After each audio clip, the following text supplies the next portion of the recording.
जय हिंद साथियों, आप सभी का स्वागत है आपके अपने चैनल टारगेट सिलेक्शन पे। और आज की जो क्लास है वो आपके यूपी होमगार्ड के लिए बहुत ज़रूरी होने वाली है, बहुत इंपॉर्टेंट होने वाली है। हालांकि यहाँ पे यूपी पुलिस कांस्टेबल पेपर लिखा हुआ है, वो मायने नहीं रखता है।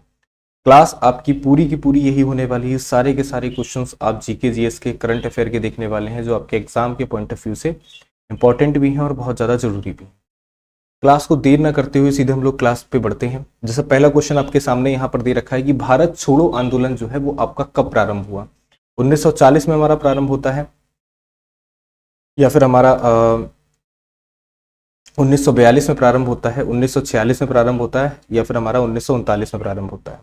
तो यहाँ पे हमें बताना है कि जो हमारा सही उत्तर है वो हमारा क्या होगा। देखो, अगर हम लोग यहाँ पे सबसे पहली बात करते हैं तो भारत छोड़ो आंदोलन जो है वो हमारा किसके द्वारा स्टार्ट करा गया था। 8 अगस्त 1942 में इस आंदोलन को स्टार्ट करा गया था। ठीक है, ये सभी को पता होगा कि सर 8 अगस्त 1942 में क्या होता है, यह आंदोलन हमारा स्टार्ट करा जाता है। इस आंदोलन के बाद की अगर हम लोग यहाँ पे कहानी के बारे में बात करते हैं तो यहाँ पर एक चीज को जरूर समझिएगा कि किसके द्वारा स्टार्ट करा गया था। महात्मा गांधी के द्वारा स्टार्ट करा गया था। और इसमें भी अगर हम लोग यहाँ पे बात करते हैं तो इसकी जो स्टार्टिंग है वो कहाँ पे हुई थी। इसकी स्टार्टिंग जो है वो आपकी अगस्त में हुई थी।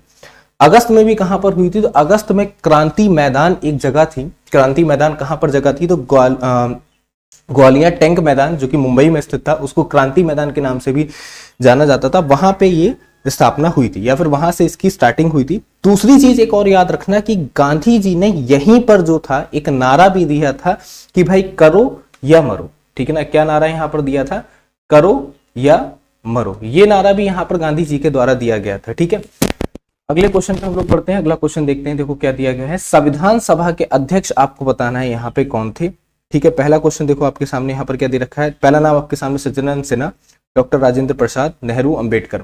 देखो, संविधान सभा के बारे में अगर हम लोग यहाँ पे बात करते हैं तो सभी को पता होगा कि संविधान सभा के जो अध्यक्ष थे वो हमारे कौन थे, अंबेडकर जी थे। ठीक, और अंबेडकर जी जो हमारे संविधान सभा के अध्यक्ष थे। ठीक है, तो यहां पर एक चीज और समझिएगा कि बेसिकली अगर हम लोग यहाँ पे बात करते हैं तो इनको संविधान सभा का स्थायी अध्यक्ष चुना गया था। क्या चुना गया था, तो इनको स्थायी अध्यक्ष चुना गया था। और कब चुना गया था, तो ये भी यहाँ पर याद रखोगे कि भाई 11 दिसंबर 1946 को इनको क्या चुना जाता है, स्थायी अध्यक्ष चुना जाता है। ठीक है, उसके बाद में अगर हम लोग बात करते हैं परमानेंट चेयरमैन चुनने के बाद में आगे चलकर इनको यहाँ पर अगर बात करते हैं तो इनको संविधान सभा का अध्यक्ष भी यहाँ पे बनाया जाता है। ठीक है, चलिए, भारत का पहला उपग्रह आर्यभट्ट जो है वो हमारा कब छोड़ा गया था, ये हमें बताना है। तो भारत के पहले उपग्रह के बारे में बात करते हैं, वो भी आर्यभट्ट के बारे में। तो 1975, 1977, 73 या 76। तो यहाँ पर याद रखेंगे कि पहला ये जो हमारा उपग्रह है ये हमारा कब छोड़ा जाता है, तो 1975 में छोड़ा जाता है। और 1975 में भी अगर आपसे पूछा जाता है तो कब छोड़ा जाता है, तो इस डेट को भी आप लोग अच्छे तरीके से याद रखिएगा कि ये डेट हमारी क्या हो जाती है। ठीक है, डेट हमारी यहां पर क्या हो जाती है, 19 अप्रैल हमारी यहां पे डेट हो जाती है। ठीक है, चलिए,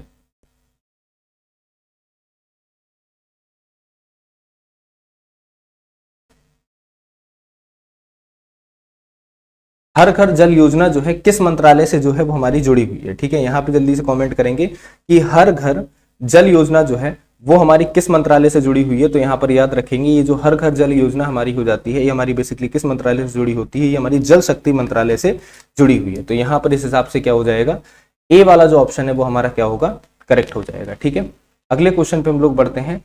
प्रयागराज जो है वो किस नदी के किनारे पर स्थित है, सभी को पता होगा प्रयागराज के बारे में। और प्रयागराज जो है वो हमारा किस नदी के किनारे पर स्थित हो जाता है, गंगा के किनारे पर स्थित हो जाता है, यमुना के किनारे पर स्थित हो जाता है, या फिर हमारा गोमती के किनारे पर, या फिर सरयू के किनारे पर। तो इस चीज को याद रखिएगा कि प्रयागराज के बारे में अगर हम लोग यहाँ पे बात करते हैं, ठीक है, एक्चुअल में है क्या प्रयागराज, यहां पर जो है थोड़ा सा क्वेश्चन जो है डिफरेंट कह सकते हो। लेकिन अगर हम लोग यहाँ पे बात करते हैं तो गंगा यमुना का प्रयागराज में क्या होता है, संगम होता है। ठीक है, कहेंगे बिल्कुल सही। और एक यहां पर और नदी है जिसको हम लोग किस नदी के नाम से जानते हैं, जिसको हम लोग सरस्वती नदी के नाम से जानते हैं, जो कि यहां पर क्या है, जो कि यहां पे अदृश्य है। तो तीन बातों को यहां पर याद रखिएगा। और इन तीनों नदियों पे जहां पर संगम होता है, इस चीज को याद रखना, जहां पे आपकी गंगा का, यमुना का और सरस्वती का, इन तीनों नदियों का जो संगम होता है उस जगह को हमारा क्या बोला जाता है, उस जगह को हमारा त्रिवेणी संगम बोला जाता है। तो दो बातें हमें यहां पर याद हो गई। ठीक है, क्वेश्चन यहां तक तो क्लियर हुआ। अब अगर हम लोग यहाँ पर बात करते हैं तो यहाँ पर देखो क्या हो जाएगा, हालांकि इस क्वेश्चन में जो होना चाहिए था दोनों ए और बी आपका ऑप्शन होगा, ठीक है। चलिए बाकी अगर हम लोग यहाँ पे बात करते हैं, जैसे हमारे सामने गोमती लिखा हुआ, तो गोमती नदी के किनारे पर यहाँ पर क्या है, तो यहाँ पर याद रखना लखनऊ जो है वो क्या हो जाता है, लखनऊ जो है वो हमारा गोमती नदी के किनारे पर है, ठीक है। किसके किनारे पर है, गोमती नदी के। सरयू के किनारे पर हमारा क्या है, तो सरयू के किनारे पर हमारा अयोध्या हो जाता है, ठीक है। सभी को पता होगा कि अयोध्या हमारा क्या हो जाता है, अयोध्या हमारा यहाँ पे सरयू के किनारे पर हो जाता है, ठीक है। तो ये दो चार बातें यहाँ पर याद रखना। जब नाम कहने का मतलब ये है कि जब अगर आपके ऑप्शन में आया है तो आपको इतना क्लियर भी हो, ठीक है। चलिए अगले क्वेश्चन पे हम लोग यहाँ पे बढ़ते हैं। अगला क्वेश्चन देखते हैं हमारा, देखो क्या दिया गया है कि भारत का सबसे बड़ा राज्य क्षेत्रफल के अनुसार यहाँ पे बताना है कौन सा है, तो इसको याद रखना। सबसे बड़ा राज्य जो है क्षेत्रफल के अनुसार हमारा क्या हो जाता है, राजस्थान हो जाता है, ठीक है। क्या हो जाता है, राजस्थान हो जाता है। अगर हम लोग यहाँ पे बात करते हैं तो इसका क्षेत्रफल है कितना, तो टोटल इसका जो क्षेत्रफल हो जाता है 3,42,239 वर्ग किलोमीटर यहाँ पर क्या हो जाता है, इसका क्षेत्रफल हो जाता है, ठीक है ना। क्या हो जाता है, वर्ग किलोमीटर जो है वो इसका क्षेत्रफल हो जाता है। अच्छा एक और चीज है, राजस्थान अपने पूर्व में एक बहुत बड़ा इतिहास, ज्योग्राफिकल तरीके से देखते हैं तो बहुत बड़े इतिहास को अपने अंदर इनहेल करता है। राजस्थान को यह मत समझना कि आज यहां पे हमें राजस्थान में रेत दिख रही है, लेकिन जब पुराने समय में राजस्थान की रेत को हटाया गया तो यह पाया गया कि राजस्थान जो है जीवाश्म पर बसा हुआ राज्य हो जाता है भारत का। और जीवाश्म भी किसके थे, तो जीवाश्म भी जो थे वो आपके यहाँ पे समुद्री जीवों के जीवाश्म थे। हालांकि इसके ऊपर एक बहुत बड़ी थ्योरी है, अल्फ्रेड के द्वारा थ्योरी जो है वो यहाँ पर दी गई है, अल्फ्रेड वेगनर के द्वारा। उस थ्योरी में हम लोग नहीं जाएंगे, वो बहुत डिटेल की बात है, लेकिन राजस्थान के बारे में इतना सा समझो कि राज्य जो है क्षेत्रफल के अनुसार क्या हो जाता है, सबसे बड़ा राज्य हो जाता है, ठीक है। ऑलमोस्ट आपका अगर भौगोलिक तरीके से हम लोग यहां पे देखते हैं तो ये हमारा 10.4%, बहुत बड़ा हिस्सा होता है। 10.4% हिस्सा जो है वो यहां पर क्या करता है, वो यहां पर कवर करता है, ठीक है। नेक्स्ट क्वेश्चन पे हम लोग बढ़ते हैं। अगला देखो हमारा क्या है कि हमारा राष्ट्रीय गान जो है वो हमारा कब अपनाया गया था, 1950 में अपनाया गया था, 1949 में अपनाया गया, 1951 में, या फिर 1947 में। अगर यहां पे हम लोग बात करेंगे तो हमारा जो राष्ट्रगान है वो हमारा कब अपनाया गया था, तो हमारा राष्ट्रगान 1950 में अपनाया गया था, ठीक है। और उसमें डेट भी अगर हम लोग याद रखते हैं तो हमारा राष्ट्रगान है क्या, जन गण मन जो है वो हमारा राष्ट्रगान है। और संविधान सभा के द्वारा इसको अपनाया गया था। और कब अपनाया गया था, तो ये भी यहां पर याद रखना कि 24 जनवरी 1950 में क्या हो जाता है, ये हमारा अपनाया जाता है, ठीक है। ये दोनों ही बातें यहां पर अच्छे तरीके से आप लोग याद रखेंगे। इसके बाद में अगर हम लोग यहां पर देखते हैं तो देखो यहां पर क्या हो जाता है, किसके द्वारा यहां पर लिखा गया था।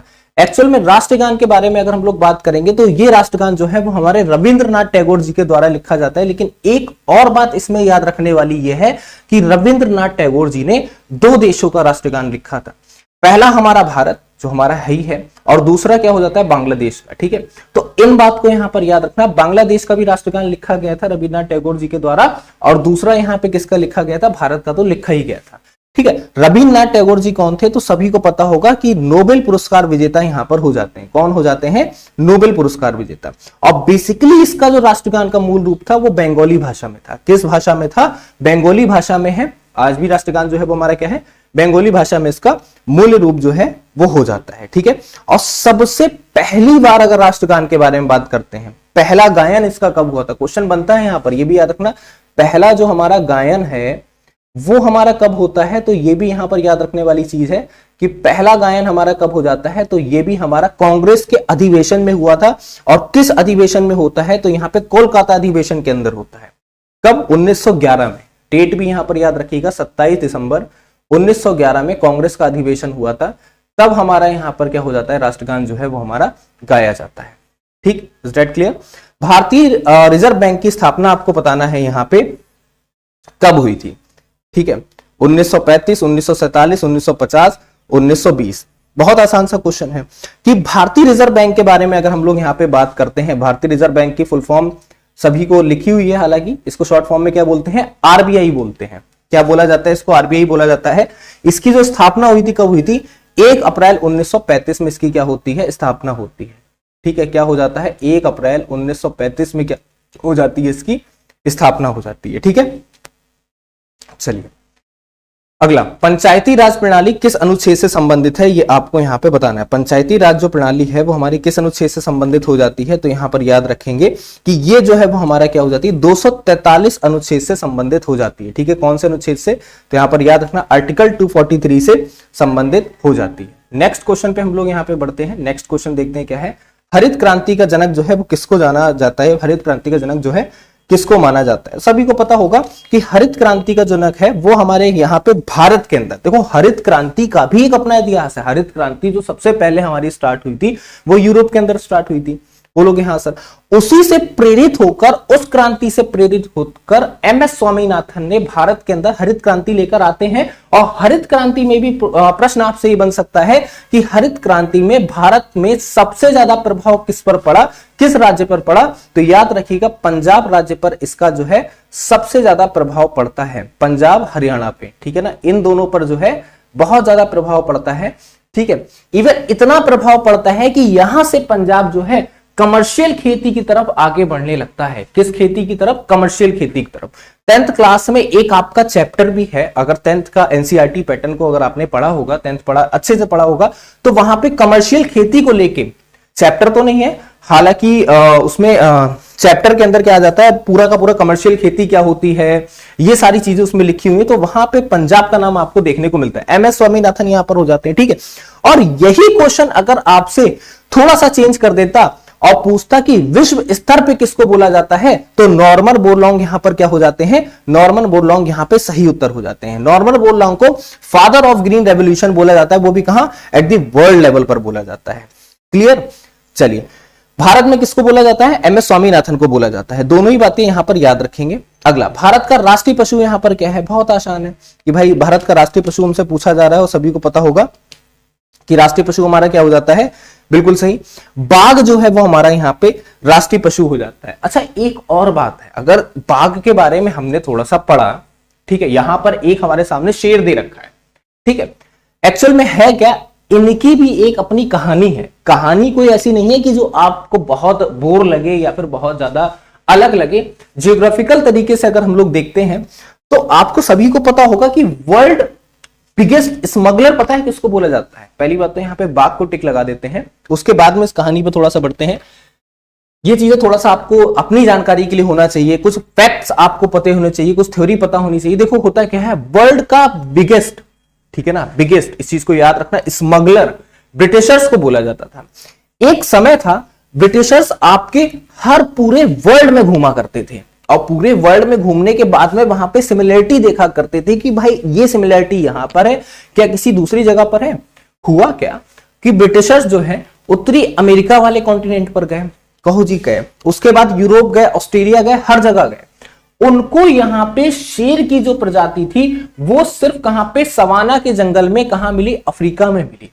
भाई ठीक है, उन्होंने कहा कि हमने पूरा जहां ढूंढ लिया लेकिन हमको शेर कहां पर मिले, आके हमको शेर सिर्फ और सिर्फ कहां मिले, सिर्फ और सिर्फ हमको मिले तो भारत में मिले, सॉरी अफ्रीका में मिले। उसके बाद जैसे ही ब्रिटिशर्स भारत आए उन्होंने यहां पर क्या देखे, शेर देखे। क्या देखे, शेर। मतलब पूरे जहां में कहीं पर शेर नहीं है, लेकिन शेर कहां पर, अफ्रीका में है। अफ्रीका के अलावा कहां पे है, अफ्रीका के अलावा भारत में है।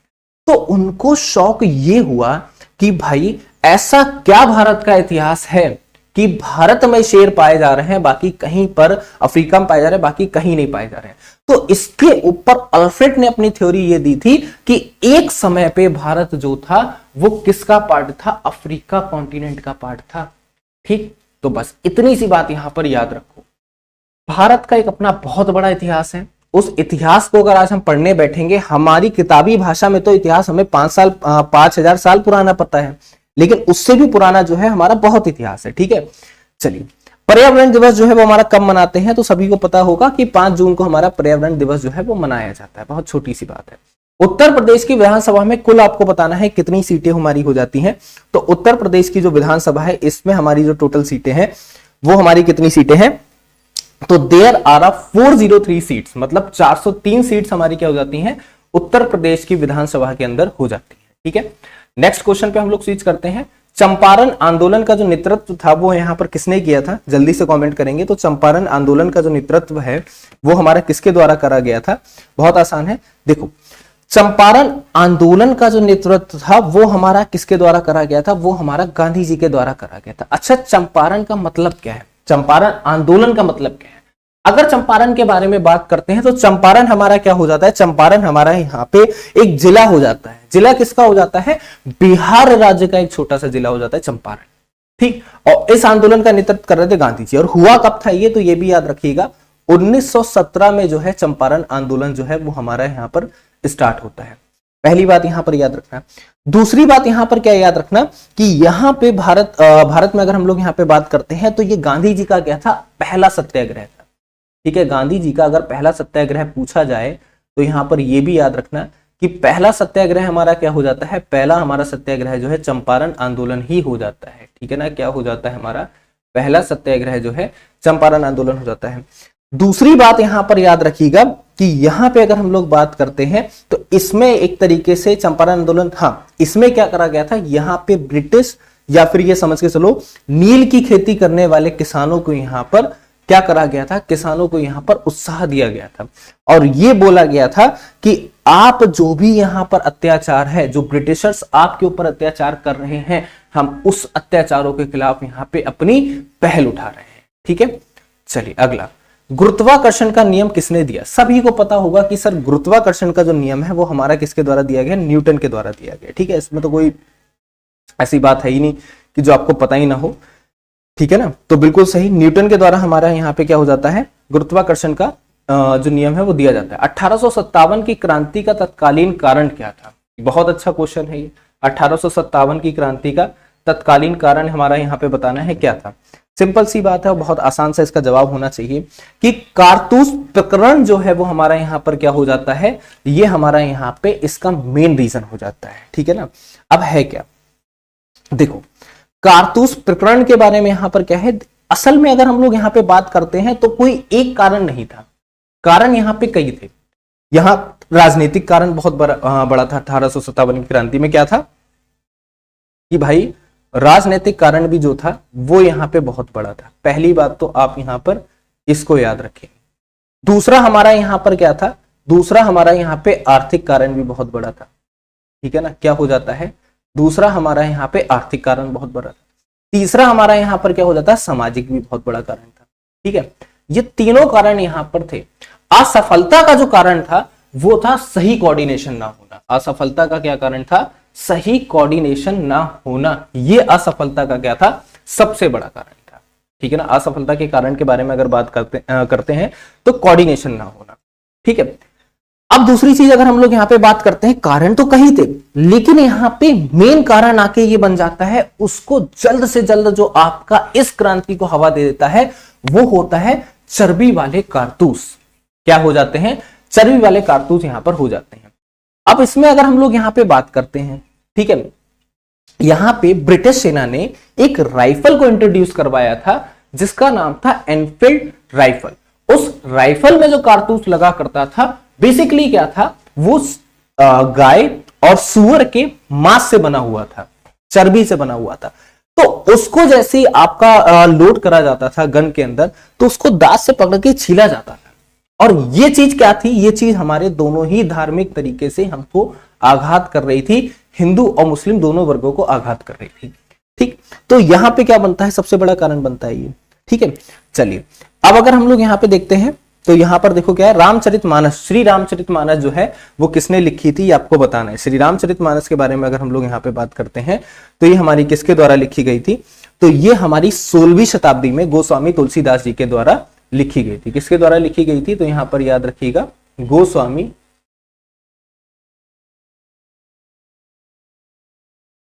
तुलसी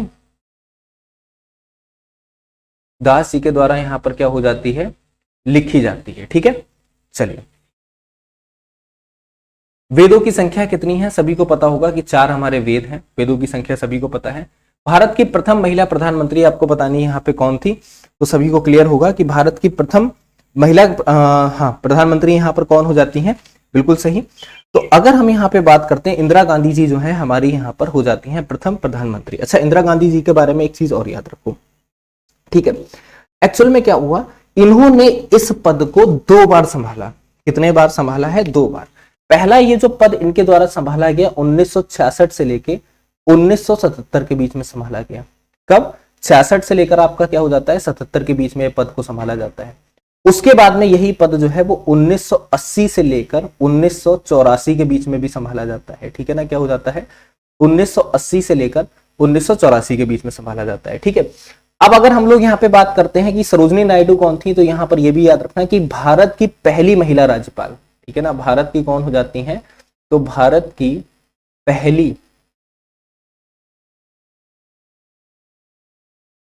पहली महिला राज्यपाल यहाँ पर कौन थी, तो सरोजिनी नायडू थी।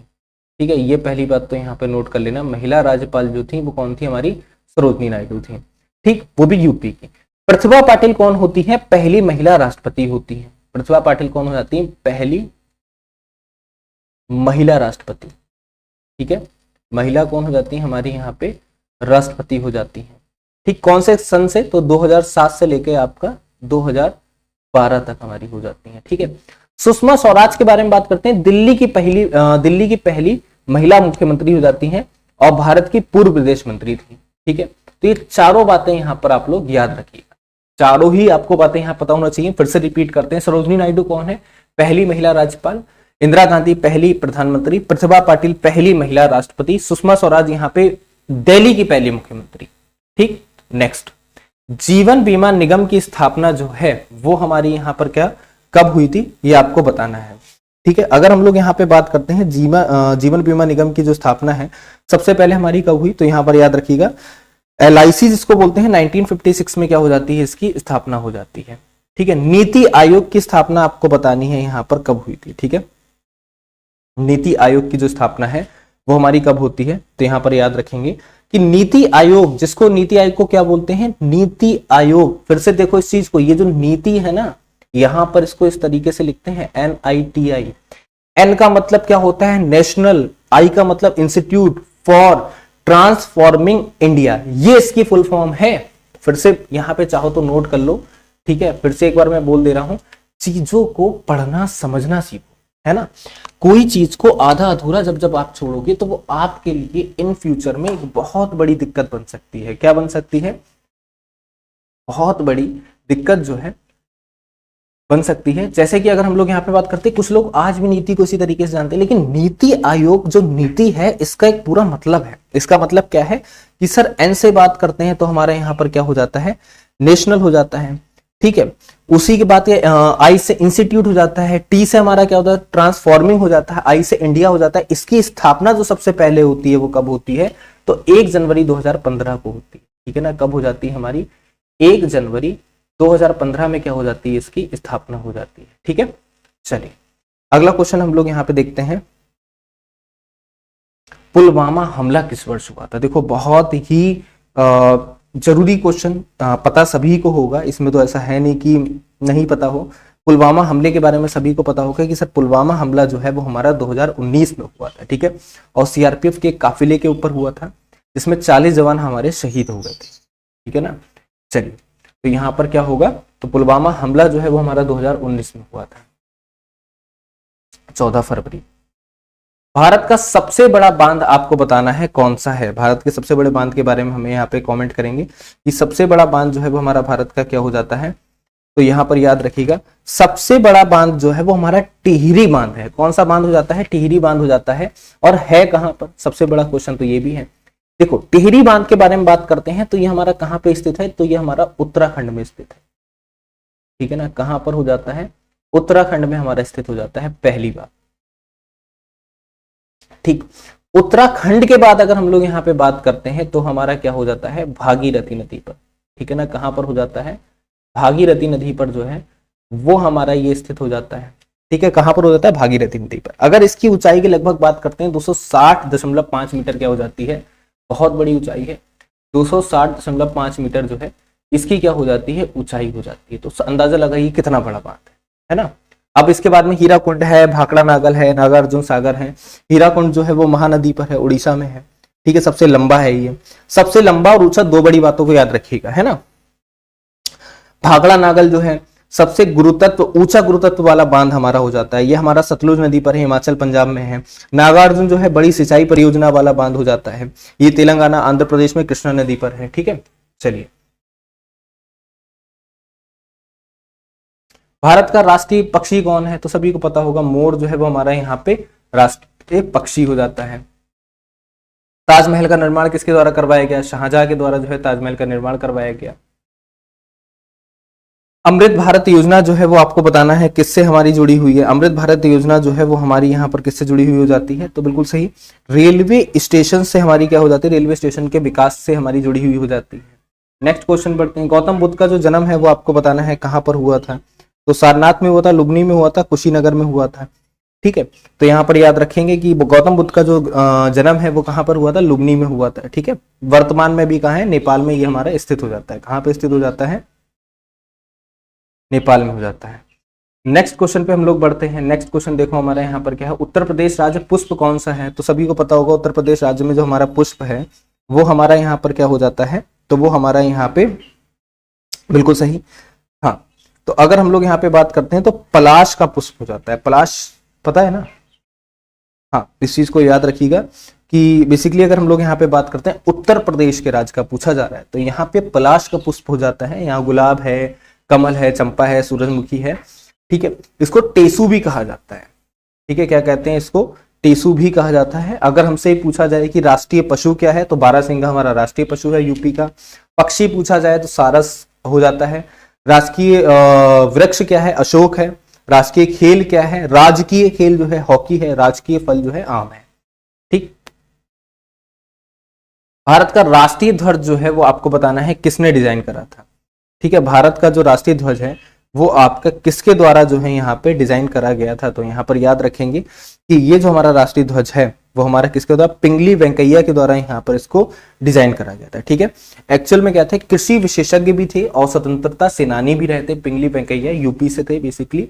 ठीक है, और इन्होंने अगर आप बात करते हैं 30 ओवरऑल देश, 30 देशों के अध्ययन करने के बाद, 30 देशों के झंडे देखने के बाद इन्होंने क्या करा था? उसके बाद हमारे देश का जो डिजाइन था वो यहाँ पे बनाया था। तो पिंगली वेंकैया जो है वो हमारे क्या होंगे? यहाँ पे राइट ऑप्शन।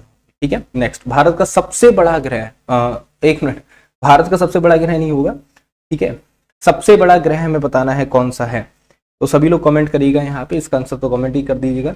G20 शिखर सम्मेलन 2023 जो है वो आपको बताना है यहाँ पे कहाँ हुआ था। ठीक है ना, दिल्ली में हुआ था, मुंबई में हुआ था, बेंगलुरु में हुआ था या फिर चेन्नई में हुआ था। तो यहाँ पर याद रखेंगे कि दिल्ली के अंदर क्या होता है? सम्मेलन हमारा होता है। तो इसमें क्या हो जाएगा? ए वाला ऑप्शन हमारा करेक्ट हो जाएगा। ठीक है, उत्तर प्रदेश के वर्तमान मुख्यमंत्री कौन है? तो योगी आदित्यनाथ जी जो है वो हमारे सही उत्तर हो जाते हैं। ठीक है, गंगा एक्शन प्लान जो है वो हमारा कब शुरू हुआ था? तो यहाँ पर याद रखेंगे गंगा एक्शन प्लान जो है वो हमारा बेसिकली कब स्टार्ट होता है? तो ये जो है वो हमारा कब स्टार्ट हो जाता है? 1985 में हमारा स्टार्ट होता है। ठीक है, चलिए, तो यहाँ पे ए वाला ऑप्शन हमारा सही हो जाएगा। अगला देखो, भारत का सबसे ऊंचा पर्वत शिखर आपको बताना है यहाँ पे कौन सा है। देखो एक चीज और भी बताता हूँ, ये तो पर्वत, ऊंचा पर्वत शिखर के बारे में पूछा जा रहा है हमसे। भारत की श्रेष्ठ बहुत है, श्रेष्ठताएं एक नहीं है, कंचनजंगा यहाँ पर होगा। हुआ क्या कि भारत के हिमालय को देखा गया, क्या करा गया? भारत के हिमालय को देखा गया, जिसकी अप्रोक्सीमेटली जो ऊंचाई है 6000 मीटर या फिर 6600 मीटर तक है। तो बहुत बड़ी ऊंचाई है। अच्छा, यही चीज को जो यहां पर देखा गया, कहां पर देखा गया? ये चीज को हमारा ये देखा गया जब हमारे हिमालय की स्टडी हुई। तो उस स्टडी के अंदर ये निकल के आता है कि जो हिमालय में, जो हिमालय का जो क्रस्ट है वो क्रस्ट ऐसा क्रस्ट है कि पृथ्वी के बहुत नीचे जाने पर हमें वो क्रस्ट मिल सकता है, वरना हमको नहीं मिल सकता है। ठीक है, तो यहां पर क्या है? यहां पर यह बोला गया कि हिमालय अपने आप में इतना ऊंचा है कि अगर आप उत्तरी अमेरिका पहुंच जाओ, दक्षिणी अमेरिका पहुंच जाओ और वहां पर पहुंचने के बाद जो वहां पे पर्वत श्रृंखलाएं हैं, वो पर्वत श्रृंखलाएं लंबाई में, अगर उनकी लेंथ के बारे में बात कर सकते हैं तब तो वो थोड़ा सा हिमालय से आगे जा सकते हैं, वो उसमें भी नहीं जाती एक्चुअल में देखा जाए। अगर पूरा हिमालय हम लोग स्टार्ट कर दें, हिमालय को आप क्या समझ रहे हो कि सिर्फ भारत में इसका उद्गम है? थ्योरी तो ये भी कहती है ईरान इराक, ठीक है ना, ईरान इराक से लेके पूरा हमारा अरुणाचल प्रदेश तक जो है वहां तक क्या है? पूरा हमारा हिमालय ही है। ठीक है, अब कहा तो ये गया। खैर उसके बाद हम लोग यहाँ पे अगर बात करते हैं तो यहाँ पे एक्चुअल में जो है हिमालय अपने आप में बहुत ज्यादा ऊंचा है, ठीक है। और अभी भी पूरे देश कह रहा हूं, सब कॉन्टिनेंट को भी यहाँ पे फाइंड आउट करा गया। कॉन्टिनेंट को फाइंड आउट करने के बाद भी ये नहीं निकाल पाए कि इसके बराबर ऊंचा यहाँ पे कौन सा पर्वत श्रृंखला हो जाती है। तो कोई भी पर्वत श्रृंखला इसके बराबर ऊंची है ही नहीं, ठीक है। तो यहां पर याद रखना, हाँ अप्रोक्सीमेटली 6000 मीटर तक है। और अल्फ्रेड वेगनर ने ये बात बोली। अल्फ्रेड वेगनर वाज द, आप ये समझो कि ज्योग्राफी के जन्मदाता उन्हें बोला जाता है, जो ये इतनी बड़ी बात बोल रहे हैं। और ये बात सही भी है। जब इसके ऊपर शोधकर्ता बैठे, उन्होंने इसकी जांच पड़ताल करी, तो यही चीज जो है यहाँ पे पाई गई, चाहे वो रॉकीज हो चाहे वो एंडीज हो, ठीक है। एंडीज कॉरिडोर कहां पर है? साउथ अमेरिका में, साउथ अमेरिका कॉन्टिनेंट के उधर है, ठीक है। और रॉकीज कहां पे? ऊपर उत्तरी अमेरिका में है। वो भी इतने बड़े नहीं है जितना बड़ा हमारा हिमालय है, ठीक है। तो चलिए नेक्स्ट क्वेश्चन में बढ़ते हैं। भारतीय संसद के 2 सदन बताने हैं, कौन से हैं? बहुत आसान सा जवाब है कि सर भारतीय संसद के 2 सदन हमसे पूछे जा रहे हैं, इससे ज्यादा आसान जवाब क्या ही होगा, है ना। तो अगर हम लोग बात करते हैं लोकसभा और राज्यसभा, ये हमारे यहां पर क्या हो जाते हैं? 2 सदन हो जाते हैं, ठीक है ना। क्या हो जाते हैं? 2 सदन। अच्छा, इन दोनों सदनों के बारे में थोड़ा सा बेसिक समझो। आपका देश का कोई भी बिल, अब मनी बिल जितना है वो कहां जाता है? मनी बिल सारा का सारा आपका लोकसभा में जाता है, और बाकी जो आपके बिल रहते हैं वो हमारे कहां जाते हैं? राज्यसभा में जाते हैं, ठीक है। चलिए अगला देखेंगे। यहां पर हमारा क्या है? भारत की प्रथम महिला राज्यपाल कौन थी? अभी आपको जस्ट बताया था, बिल्कुल अभी आपको बताया था कि प्रथम महिला राज्यपाल आपको बतानी है, यहां पर कौन हो जाती है। देखो इसीलिए आपको ऑप्शन भी क्लियर कर रहे हैं कि कल को एग्जाम में अगर ऑप्शन से क्लियर हो रहा है क्वेश्चन, तो और भी क्वेश्चन आपको क्लियर होते चले जाएंगे। सरोजनी नायडू, और वो भी कहां पे? उत्तर प्रदेश की, इसको भी याद रखिएगा, उत्तर प्रदेश की हमारी राज्यपाल हो जाती है, ठीक है। चलिए नेक्स्ट क्वेश्चन पे हम लोग बढ़ते हैं। नेक्स्ट क्वेश्चन देखते हैं हमारा क्या है। उत्तर प्रदेश की सबसे लंबी नदी आपको बतानी है, कौन सी है? उत्तर प्रदेश की जो सबसे लंबी नदी है, सभी को पता होगा कि बिल्कुल सही सर, हमें बहुत अच्छे से पता है कि उत्तर प्रदेश की जो हमारी सबसे लंबी नदी हो जाती है वो हमारी गंगा नदी हो जाती है, ठीक है। गंगा नदी के बारे में अगर हम लोग यहाँ पे बात करते हैं, इसकी जो कुल लंबाई है वो आपकी 1450 मीटर, सॉरी किलोमीटर है, ठीक है ना। कितनी हो जाती है? 1450 किलोमीटर है। और उद्गम सभी को पता होगा गंगोत्री से, हमारी गंगोत्री ग्लेशियर से हमारी निकलती है। गौमुख इसकी जगह हो जाती है जहां से निकलती है, ठीक है ना। और इसका जो संगम देवप्रयाग में होता है, अलकनंदा और भागीरथी का जो संगम है वहां से हमारी जो है गंगा बनती है, ठीक है। ये तो बहुत बेसिक सी बात है, सबको पता भी होगी, ठीक है। दूसरी, गंगा की सबसे बड़ी सहायक नदी यहां पर कौन सी है? ये आप लोग कमेंट करना कि हाँ सर ये हमारी सहायक नदी जो है सबसे बड़ी है, ठीक है। लेकिन यहां पर याद रखना गंगा सबसे लंबी नदी हमारी यहां पे हो जाती है, ठीक है, यूपी के। अप्रोक्सीमेटली अगर हम यूपी में बात करते हैं तो 28 जिलों से होकर गुजरती है। कितने जिलों से? 28 जिलों से होकर हमारी गुजरती है गंगा, ठीक। नेक्स्ट, आयुष्मान भारत योजना किस वर्ष में आपकी स्टार्ट करी गई थी? आयुष्मान भारत योजना सबको पता होगी, जो आयुष्मान कार्ड बने थे उससे रिलेटेड हमारी क्या हो जाती है? आयुष्मान भारत योजना हो जाती है। और किस वर्ष में ये आपकी स्टार्ट हुई थी? तो यहां पर याद रखना 2018 में ये जो है वो हमारी योजना स्टार्ट होती है, ठीक। नेक्स्ट, भारत का सबसे अधिक आबादी वाला राज्य आपको बताना है कौन सा है। सबसे अधिक जो आबादी है हमारे भारत में वो हमारे किस राज्य में हमारी हो जाती है? महाराष्ट्र, बिहार, उत्तर प्रदेश, पश्चिम बंगाल। तो यहाँ पर याद रखेंगे कि आबादी जो है वो हमारी कहाँ पे? उत्तर प्रदेश में सबसे ज्यादा हो जाती है। उत्तर प्रदेश के बाद हमारा महाराष्ट्र आता है सेकंड प्लेस पर, ठीक है। फिर थर्ड में हमारा बिहार आ जाता है, और यहाँ पे फोर्थ में पश्चिम बंगाल। अच्छा, कई के मन में क्वेरी आएगी बिहार होगा सर, बिहार घनत्व वाला है, ठीक है। आबादी में अगर बात करते हैं तो यूपी जो है वो हमारा सबसे पहले है, ठीक। जय जवान जय किसान जो है वो यहाँ पर किसका नारा था? देखो अब यूपी होमगार्ड में इसी तरीके के क्वेश्चन जो है वो आपके पूछे भी जाते हैं, इस तरह के क्वेश्चन ही आपके आते भी हैं। तो ये जो है वो हमारा किसका नारा हो जाता है? तो यहाँ पर याद रखेंगे जय जवान जय किसान जो नारा है वो हमारा किसका नारा है? तो लाल बहादुर शास्त्री जी का क्या हो जाता है? ये हमारा नारा हो जाता है, ठीक है। तो यहां तक सभी को क्लियर हो गया होगा, ठीक है। तो कुल मिला के इतने जो क्वेश्चंस हैं सभी लोग यहाँ पर याद रखेंगे कि जीके जीएस के इतने क्वेश्चंस आपके लिए बहुत जरूरी हैं। इतने क्वेश्चन, 40 क्वेश्चन में से अप्रोक्सीमेटली बताइएगा कितने सही जवाब अभी तक आपने दिए हैं। मिलते हैं आपसे अगली क्लास में, तब तक के लिए सभी को जय हिंद, राधे राधे, जय श्री कृष्ण।